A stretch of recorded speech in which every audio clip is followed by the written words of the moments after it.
Hello and welcome to Tea Tuesday. I'm Lisa Ann Spencer. Thank you for stopping by, sharing tea with me today. I'm sure I don't have to say that I have been sick. You can tell by my terrible voice.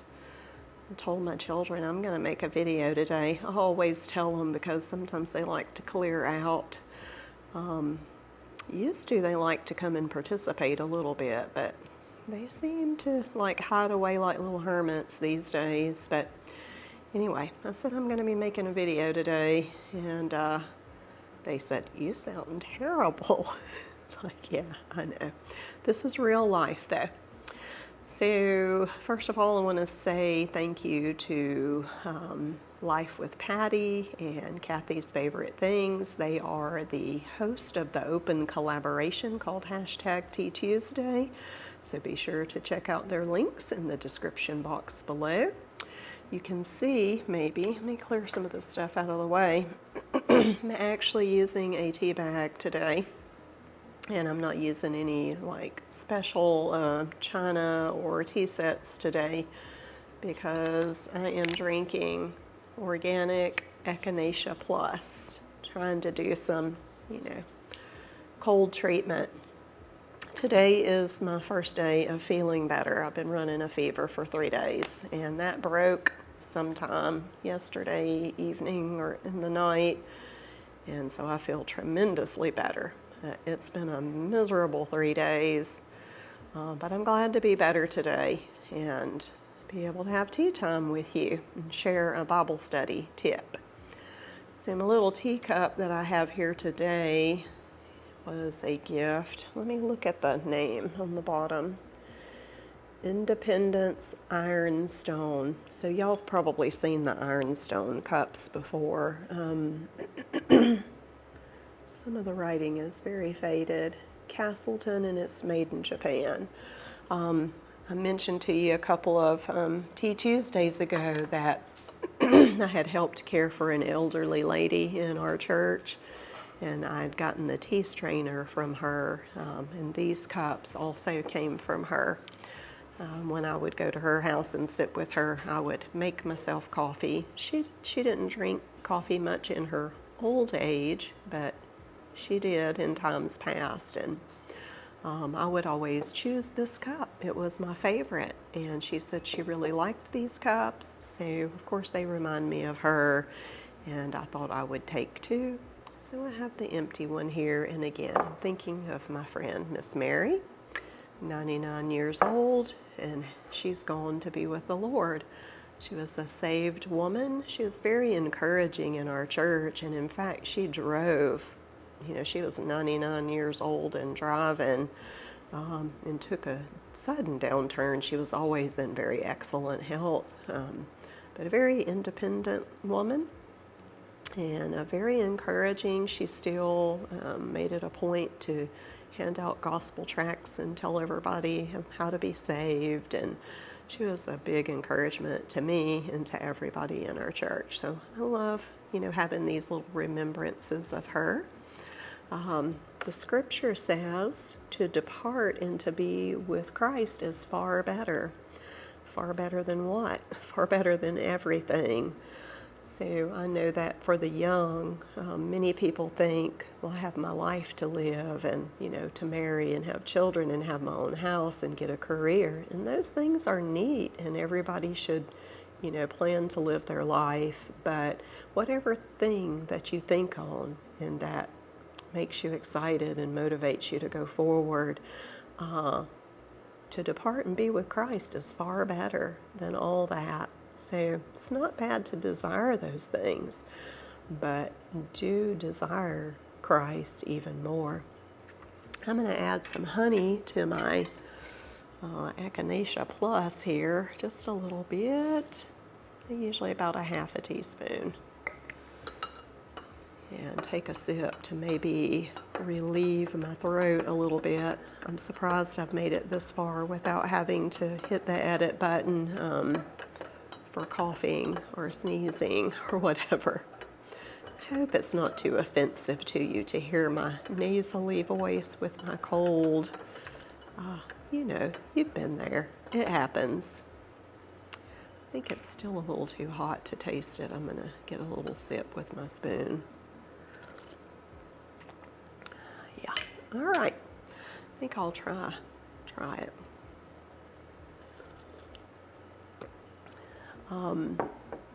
Fortunately, I can't really taste or smell very many things. A few things I can, but Echinacea Plus is not the greatest. I don't want to taste it. I just want it to coat my throat and make me feel better. So that it will do. So my Bible study tip for today is on word studies. It's a Bible study method that I have used for 22 years. So let me show you what I got here. You probably have seen these before, something like it. Strong's Exhaustive Concordance. It's ginormous. The writing is teeny tiny. But, I got one of these about 30 years ago. And this is before the internet, people, which is hard to imagine. But when you wanted to look up something in Scripture and you couldn't remember where it was, this is how you did it. And of course, it was based on the King James Bible because I believe this was done long before the modern versions. So every word in the Bible is in this book. So let me just pick for example. I'm in E. That's a lot of names. There's look. There's looketh. Pledge. Pledge is the short one. If you wanted to know, where is the word pledge in Scripture? So you look it up alphabetically.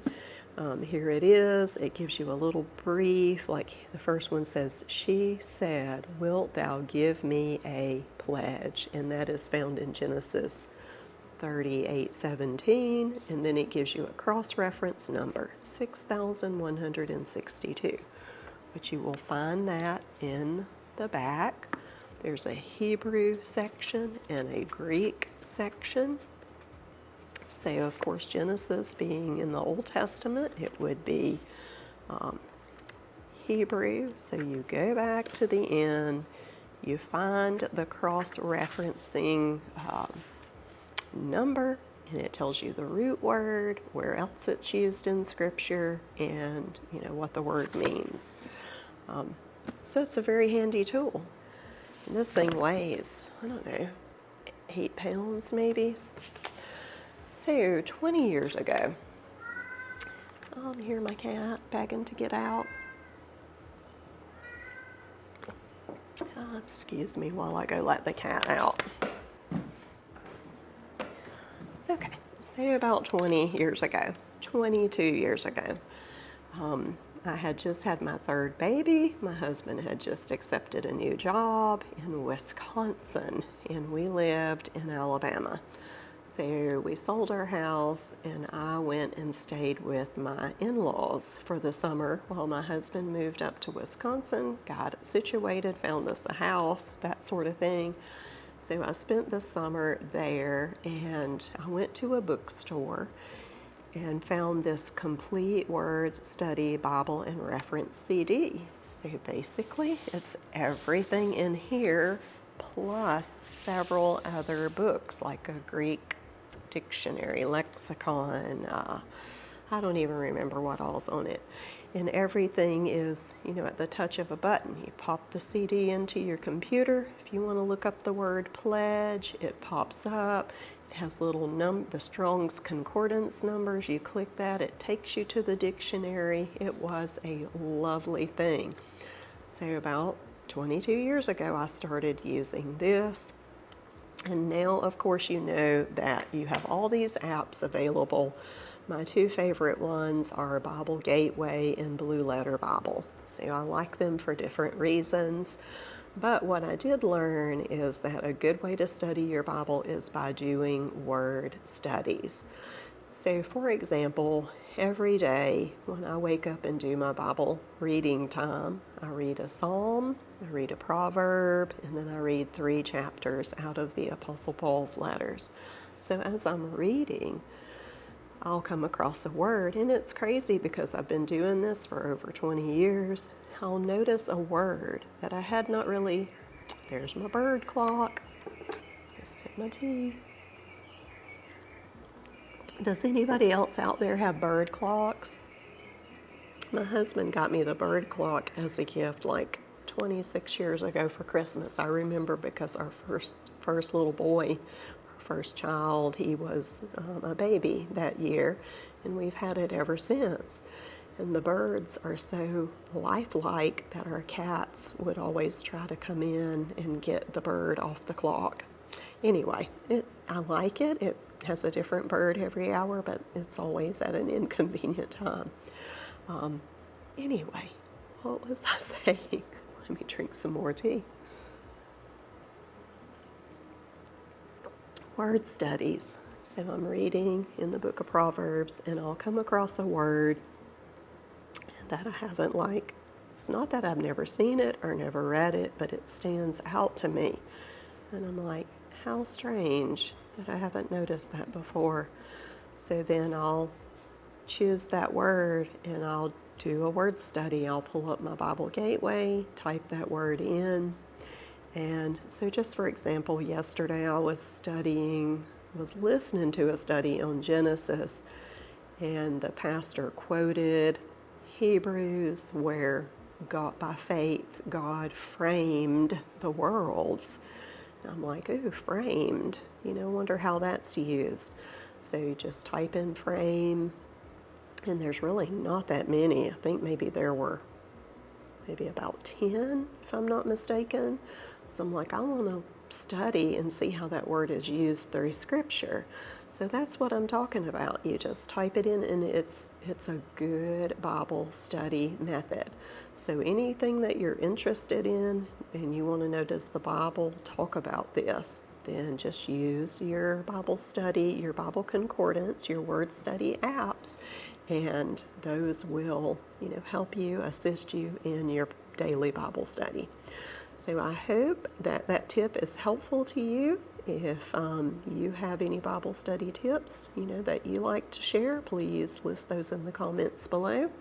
If you have any teas that you like to do, that you like to use when you're sick and maybe you don't drink them normally at other times, let me know about those. I know that the tea section at my grocery store is limited to all bagged teas, which is, I don't drink bagged teas under normal circumstances. It's not that I'm a snoot, but you can taste the bag. I want loose leaf tea. I don't want to taste, the bag. So anyway, just drop those below and let me know. And in the meanwhile, just keep studying your Bible, and I look forward to seeing you next week on #TTuesday, hopefully sounding better and in much better health. Thanks for watching.